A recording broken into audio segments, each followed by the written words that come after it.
Hello and welcome back to my channel. So today is my 30th birthday. So on this occasion I thought it would be nice to make a list of 30 of my different guitar gear pieces or guitar things in general. So grab a cup of coffee, tea or your favorite drink of choice, sit down comfortably and enjoy. Just a small note, this list isn't really a ranking, so the order of things doesn't really matter.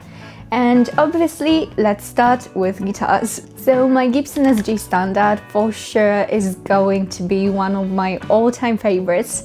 And right now, not really because I play it so much, but rather because of the sentimental value that it holds. It was my first decent guitar, the guitar that I started my YouTube channel and the whole online presence with. And it's a guitar that I'm definitely not going to sell anytime. Next on the list is my Fender Mustang pawn shop, and right now it's actually one of my most played guitars. It's a short scale Fender, but with a little bit of a different shape than a classical Mustang, different pickups and bridge, and I just love how it looks and sounds with those two wide range humbuckers. And right now it's dropped to C standard to be suitable for some of the songs we are writing. Next, Fender Jag-Stang. This is a guitar that I instantly fell in love with when I borrowed it from Guitar Story Boutique. So even though that wasn't planned, it stayed with me. I actually realized that I haven't made a separate video about this yet, so this is definitely coming soon, I hope. This is a guitar that I felt an instant connection with when I got it in my hands. I just loved the concept of combining two different Fender offset models, the Jaguar and the Mustang, into something completely different, even though I know some people hate this design. Next is the newest addition to my collection, the Maton MS500HC. It definitely wasn't a planned purchase, but as always, I got it on loan from Guitar Story Boutique and I loved it so much that it had to stay with me. So be cautious, because borrowing guitars from a store or a boutique like that can be dangerous, because you can vibe with this guitar a little bit too much. Next is the old Greco EB Bass, which me and my boyfriend bought basically for writing and recording our songs, which I hope you'll be able to hear someday. I do not play it that much, but I love the vintage worn out look and I love how it sounds. And when you have a lot of guitars, you also need a space and a way to store them. I absolutely love these racks from Stringswing.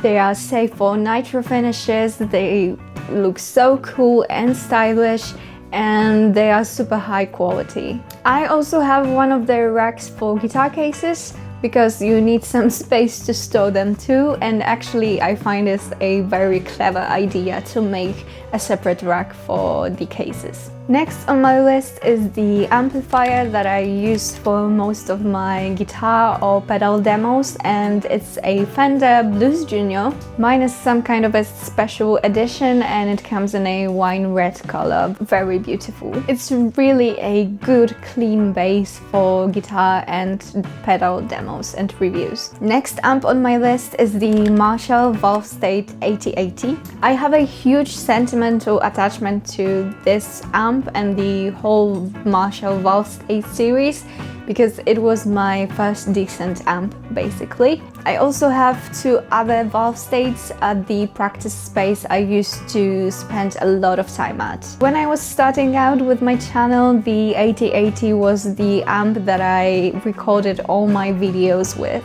Next we have a Peavey Backstage 30. It's a small vintage amplifier made around the same time as the very hyped Peavey Decade, and it's basically very similar. But of course we all know that the Decade wasn't really a base for the Queens of the Stone Age guitar sound, but those old Peaveys are just so cool and fun to play. Alright, let's switch the category to pedals, which I have a couple of on my list. And the first one is Spaceman Sputnik III fuzz pedal. It's a pedal that I got for demo not long after I started my YouTube channel, so there goes the sentimental value. But besides that, up to this day, it's my favorite fuzz pedal. It sounds great and has some crazy options too. If you follow my channel, then you've probably seen the demo of the Drunk Beaver Bloom pedal that I published recently. I said that in the demo, but I'm going to say it again. It's a super versatile pedal, very useful for me for making guitar demos. You basically have all the gain stages in one pedal, so from a slight boost to distortion to fuzz, and there's also a couple of different options too, and everything sounds great. Next is a thing that really helps me when demoing stuff or recording covers, and it's the Digitech Drop.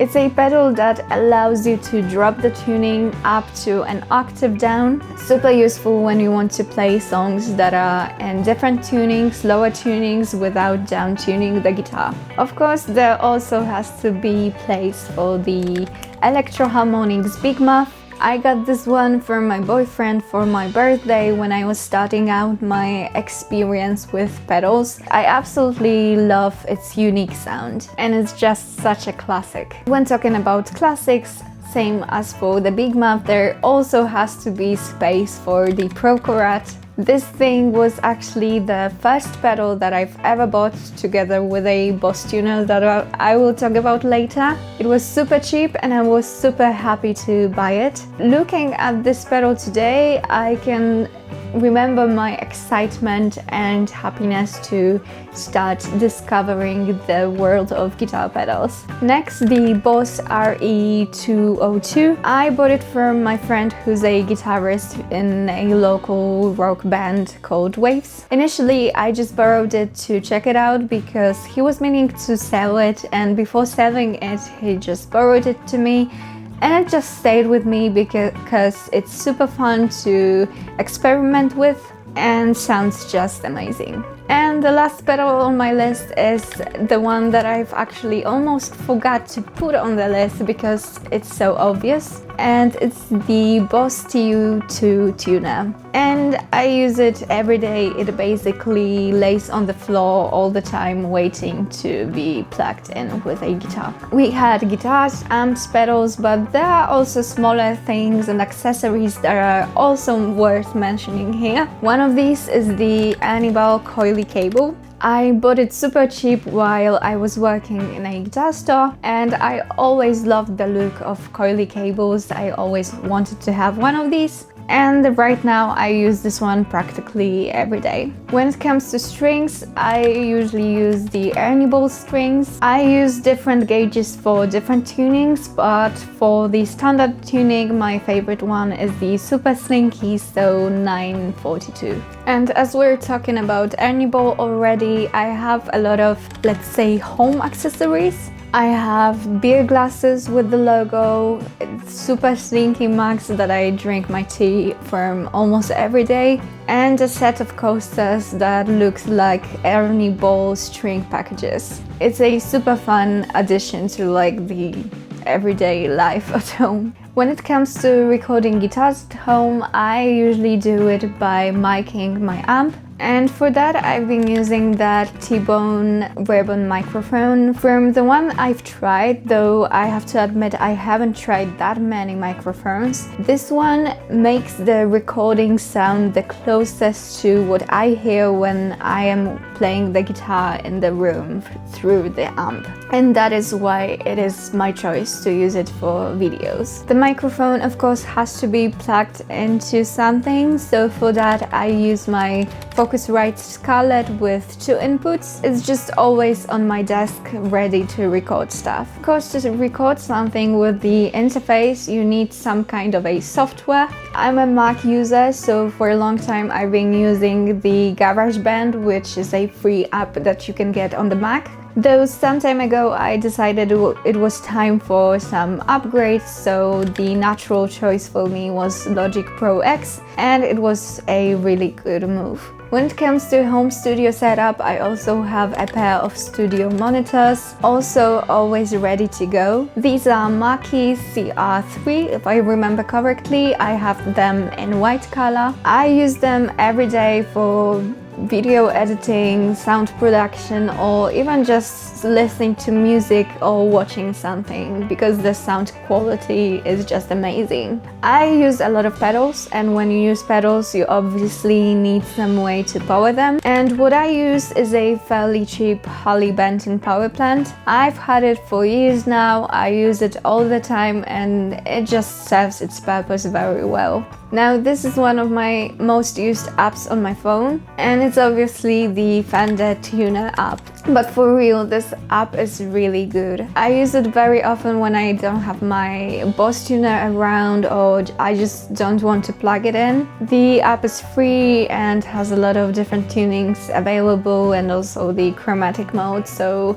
it's really great. When it comes to apps related to guitars and music, I also use an app for writing down ideas for songs, and it's just an iPhone journal app. I know it's not really an intended use of this app, but I found my own. I try to practice songwriting regularly, and I use this app for writing down lyrics together with some short voice memories of melodies that I write. I guess it is kind of my journal in a form of musical reflections, I'd say. Now that's maybe a bit boring, but I have also my favorite type of guitar picks. The ones that I use the most are Dunlop Flex, the yellow ones, so the 0.73mm. This one might be a bit stupid, but my apartment in Krakow gets really dusty easily, and it's pretty hard to keep all my guitar stuff clean all the time, especially guitars and pedals. But when I just want to dust them off, I just use small brushes like the makeup brush from Avon, I think, or these small brushes from Temu. I think they are supposed to be for cleaning car inside, but I use them for guitars. Another thing that I have at home, which is guitar related, are guitar books and albums. We have a couple of these laying around at the coffee table in the living room, so you can always grab one when you're chilling on the couch. And the last thing on my list are the IKEA shelves that are meant to be for displaying pictures or photographs in frames, but I use it for displaying pedals. I have a couple of these in my room. If you want to steal this hack for displaying pedals, the IKEA name is MOSSLANDA. So yeah, that's my list of 30 favorite guitar related things for my 30th birthday. So some of these are pieces of gear that I've dreamt about for years.